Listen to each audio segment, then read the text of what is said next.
Hello friends, कैसे हैं आप सब लोग। फ्रेंड्स, आज की यह वीडियो डेडिकेटेड है रितेश विश्वकर्मा जी को। क्यों? एक अर्ली मॉर्निंग में मेरे पास एक कमेंट आता है जो कि रितेश वर्मा जी की तरफ से था, विश्वकर्मा जी की तरफ से। इन्होंने कहा वेरी नाइस, बहुत हेल्पफुल वीडियो है एंड इनको एक वीडियो चाहिए नैतिक सिद्धांत के ऊपर, क्योंकि इनको बहुत ज़्यादा डाउट है। फ्रेंड देखिए, मेरी कोई भी वीडियो आप उठा के देखेंगे, मैंने कभी भी लाइक को, शेयर को, सब्सक्राइब को नहीं कहा। मैं आपसे सिर्फ कहता हूं कि मेरी वीडियो के नीचे जरूर कमेंट कीजिए। और कमेंट क्या, कमेंट ये कीजिए कि आपको किस टॉपिक पर वीडियो चाहिए। हमेशा से ही मैं ये कहता हूं।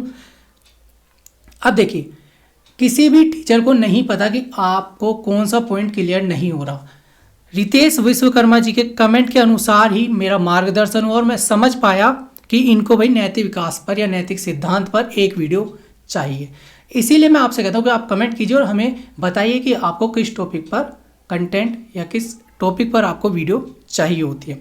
तो चलिए बिल्कुल समझेंगे वीडियो को। सीटेट के हैंड रिटर्न भी नोट्स तैयार हैं यदि आप लेना चाहते हैं, जो कि मैं बार बार आपको बताता हूँ। 9643286926 पर मैसेज करके ले सकते हैं। तो अपना भाई टॉपिक है आज का लॉरेंस कोहलवर्ग का नैतिक विकास या नैतिक विकास का सिद्धांत। इस वीडियो को एक बार सही से देख लेना। वीडियो के एंड में आप खुद लोग कहोगे कि जी सर, आज के बाद हम कभी भी नैतिक विकास को नहीं भूलेंगे। इतनी सिंपल और आसान शब्दों में आपको इस वीडियो में मैं समझाने वाला हूँ। स्टेज या लेवल ऑफ मोरल डेवलपमेंट, कोहलवर्ग ने नैतिक विकास दिया है, सभी जानते हैं। सामाजिक विकास वाइगोत्स्की, नैतिक विकास कोहलवर्ग और बौद्धिक या संज्ञानात्मक विकास जीन पियाजे। ये तीनों तो बहुत ही ज़्यादा महत्वपूर्ण है।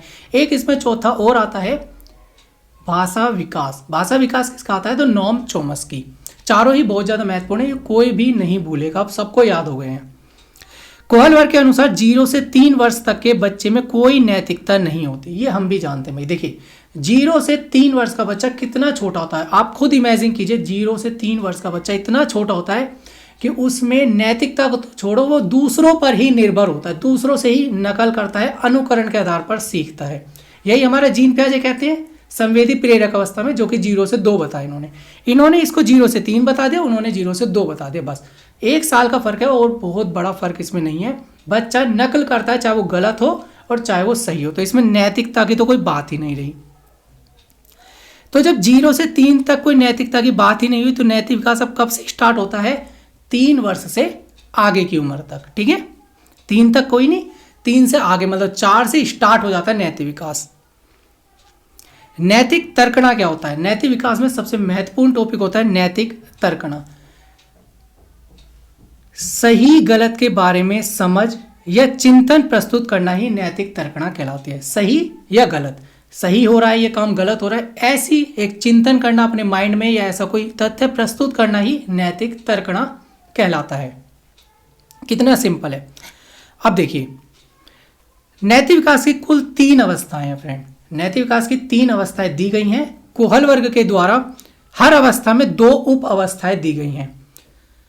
बिल्कुल पॉइंट टू पॉइंट अब समझना है इसको केयरफुल होकर। फर्स्ट है पूर्व परंपरागत अवस्था, प्री कन्वेंशियल लेवल। 4 से 10 वर्ष तक यह होता है।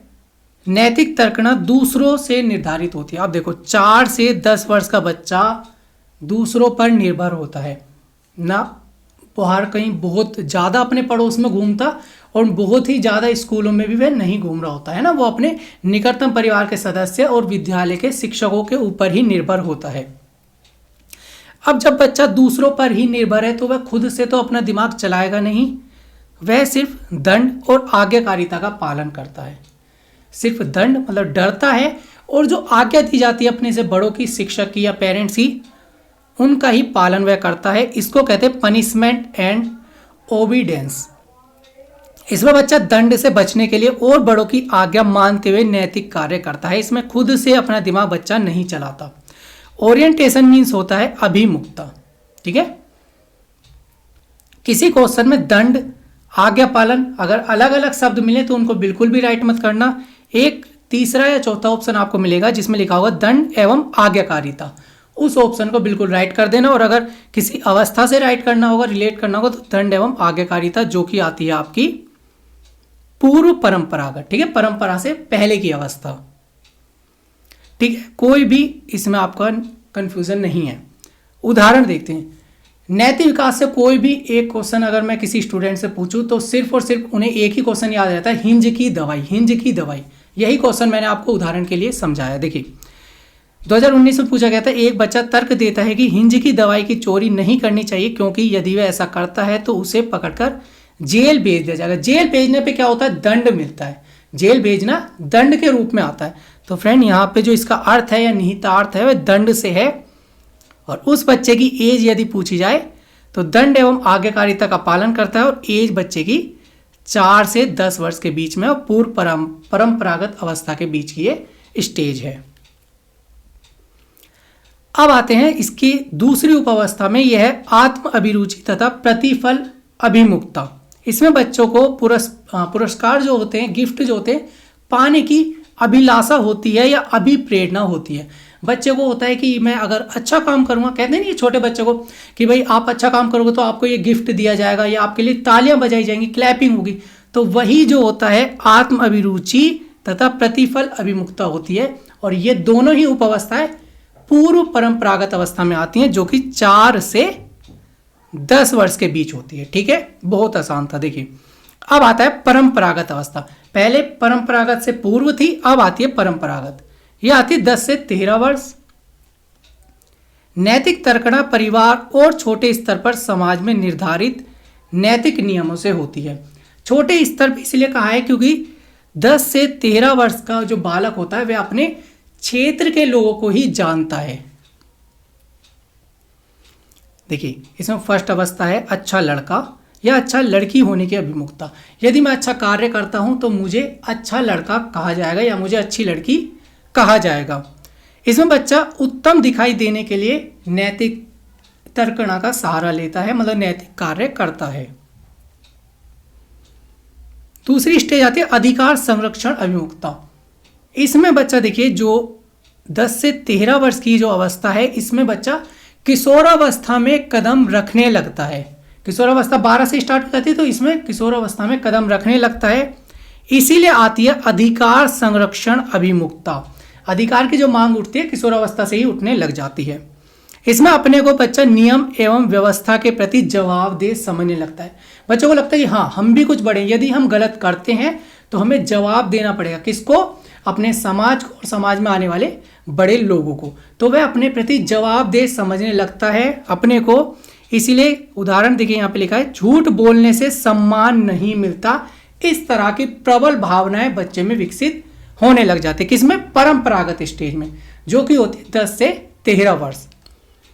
अब आती है लास्ट स्टेज उत्तर परंपरागत, परंपरा के बाद की स्टेज, और ये होती है 13 से आगे, मतलब किशोरावस्था चलती है पूरी। अब आप खुद समझ सकते हो किशोरावस्था में आप लोग भी हुए हो, किशोरावस्था में कैसी बच्चे में नैतिकता आती है। इस अवस्था में बच्चा समाज में प्रचलित नियमों से ऊपर उठकर सोचने लगता है। ऊपर उठकर कैसे? देखो पहले होता था 1929 से पहले अगर हम जाएं थोड़ा, बाल विवाह होता था। बाल विवाह की एक प्रचलित प्रथा थी जो अब रूढ़िवादिता में आती है। बाल विवाह को खत्म करने के लिए राजा राम मोहन राय जी जो थे उन्होंने संघर्ष किया। उन्होंने जो संघर्ष किया तो वो उनकी कौन सी अवस्था थी? उत्तर परंपरागत अवस्था, जो कि किशोरावस्था, पूरी किशोरावस्था जो थी उनकी वही अवस्था थी, वो एज थी उनकी। राजा राम मोहन राय जी ने संघर्ष किया बाल विवाह के प्रति, उनको सफलता भी मिली और 1929 में बाल विवाह के प्रति भारत में सबसे पहला अधिनियम पारित कर दिया गया। ठीक है, तो हम टॉपिक से नहीं भटकेंगे। वैसे मैं आपको बता रहा था कि बाल विवाह की प्रथा राजा राम मोहन राय जी ने दूर करी थी, और ये अवस्था आती है आपके उत्तर परंपरागत, मतलब बच्चा जो है संविधान से ऊपर उठकर सोचने लगता है। जो हमारे आसपास के जो हमारे क्षेत्र की परंपराएं चल रही हैं उनसे ऊपर उठकर कि क्या यह परंपरा सही है या गलत है, इस तरह की सोच, प्रबल भावना बच्चे में आने लग जाती हैं। और इसकी जो 2 उप अवस्थाएं अब आप लोग खुद भी समझ जाएंगे। देखिए इसको, सामाजिक अनुबंध अभिमुखता और सार्वभौमिक नैतिक सिद्धांत। सामाजिक अनुबंध क्या होता है? इस अवस्था में बच्चे सिर्फ उन नियमों को मानते हैं जो संवैधानिक हो।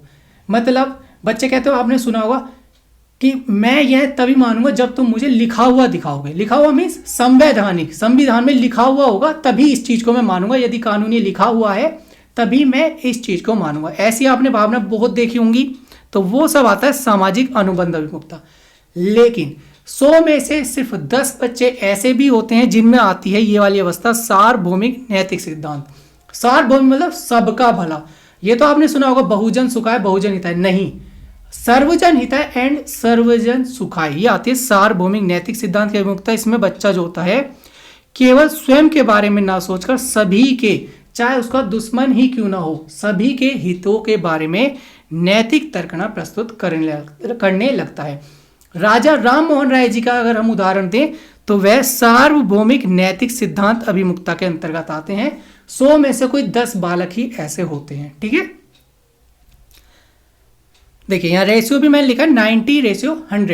90 में जो 100 बच्चे हैं उनमें से 90 ऐसे होते हैं जो सामाजिक अनुबंध अभिमुखता रखते हैं, और 10 बालक ऐसे होते हैं जो सार्वभौमिक नैतिक सिद्धांत के पथ पर चलते हैं। एक अलग तथ्य भी है जो फ्रेंड यूपी टेट या पेपर 2 की यदि आप तैयारी कर रहे हैं तो उसमें आ सकता है, स्व केंद्रित अवस्था। ये यूपी टेट में कई बार पूछा गया, मैंने देखा है, तो मेरे को लगा ये लिख लेना चाहिए नोट्स में। यह अवस्था 3 से 6 वर्ष तक की होती है। इस अवस्था में बालक वही नैतिक कार्य करता है जो उनको खुद अच्छे लगते हैं। ठीक है, 0 से 3 वर्ष तो बच्चा कुछ नैतिक तर्कना करता ही नहीं, 4 से स्टार्ट करता है। लेकिन स्व केंद्रित अवस्था ऐसी है, ये भी कोहलवर के द्वारा ही प्रस्तुत की गई है। स्व केंद्रित अवस्था ऐसी है जिसमें बच्चे को जो सही लगता है वही वह करने की कोशिश करता है। तो आई होप आपको ये वीडियो समझ आई होगी। बहुत ही आसान और छोटा सा टॉपिक था ये। ठीक है, इस टॉपिक में कोई भी पॉइंट यदि क्लियर नहीं है, और सीटेट से रिलेटेड, एमपीटेट से रिलेटेड जो भी कोई भी टॉपिक आपका क्लियर यदि नहीं है, कमेंट करके उसको जरूर मेंशन कर देना। चलिए मिलते हैं नेक्स्ट वीडियो में फ्रेंड, तब तक के लिए bye bye, best of luck. और हैंड रिटन नोट्स के लिए आप लोग 9643286926 पर हमें मैसेज कर सकते हैं। यदि ये नोट्स आपने सिर्फ एक दिन में भी अगर आपने 7 घंटे इस नोट्स को पढ़ लिया, लगातार नहीं, 1 घंटा गैप भी देकर 7 घंटे यदि आपने इस नोट्स को पढ़ लिया, आपका जो स्कोर है 100+ की गारंटी मेरी। 100+ का स्कोर आपका बहुत आसानी से हो जाएगा यदि आप इन नोट्स को सही से पढ़ लेते हैं। जी हाँ, ठीक है, तो चलिए मिलते हैं नेक्स्ट वीडियो में, तब तक के लिए bye bye, best of luck. Notes के लिए आप लोग 96432869 पर हमें मैसेज कर सकते हैं।